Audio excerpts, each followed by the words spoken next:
اور یہاں آپ کو بتائیں کہ بارشیں ہوئیں، سیلاب آیا، لوگ بے گھر ہو گئے، بچے رل گئے، سامان اور مویشی ڈوب گئے، فصلیں تباہ ہو گئیں اور یہ سب ہوئے 1 ماہ سے زیادہ عرصہ گزر چکا ہے۔ ملکی اور غیر ملکی عوام نے متاثرہ انسانیت کی مدد کے لیے دل کھول کر عطیات بھی دیں، لیکن حکومت سیلاب زدگان کے لیے اب تک کچھ نہ کر سکی، متاثرین کی داد رسی نہ ہو سکی، مشکلات میں کمی نہیں آئی بلکہ آئے دن مسائل بڑھتے چلے جا رہے ہیں۔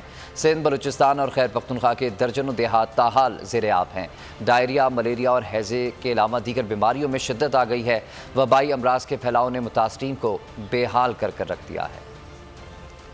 نہ گھر رہا نہ بار، سیلاب متاثرین ہیں بدحال۔ متاثرہ علاقوں میں متعدد بیماریاں جان لیوا بن گئیں۔ کھلے آسمان تلے بے گھر متاثرین بے یار و مددگار ہیں۔ سندھ کے عوام بدحال، گیسٹرو، ڈائریا اور ملیریا سمیت دیگر وبائیں جان لیوا ہو گئیں۔ ہلاکتوں کی تعداد 342 ہو گئی۔ خیبر پختونخوا میں سیلاب سے متاثرہ اضلاع میں ڈائریا اموات کا سبب بن گیا۔ ڈائریا کی 71,248 کیسز رپورٹ۔ ہری میروا کے پانی میں ڈوبتے دیہات سے نکاسی آب نہ ہوا، کپاس کی پیداوار برباد ہو گئی۔ بلوچستان کے تباہال علاقوں میں کوئی پرسان حال نہیں، متاثرین کے انتظامیہ کے خلاف بارہا احتجاج، کہیں سنوائی نہ ہو سکی۔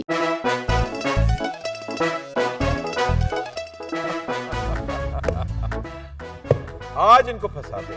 بتاؤ آکسیجن کا کیا فارمولا ہے؟ O2 انسانی آنکھ کتنے میگا پکسل ہے؟ 576 میگا پکسل۔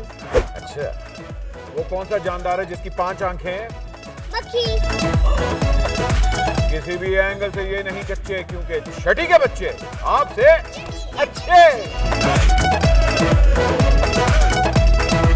چھٹی کے بچے آپ سے اچھے، ہفتہ شام 5 بجے صرف بول انٹرٹینمنٹ پر۔ سب سے زیادہ ویوز، سب سے زیادہ ریلز اور سب سے زیادہ ریٹنگ کے ساتھ بول اب بھی نمبر 1 پوزیشن پر برقرار۔ سبسکرائب کریں اور بیل دبائیں تاکہ کوئی خبر رہ نہ جائے۔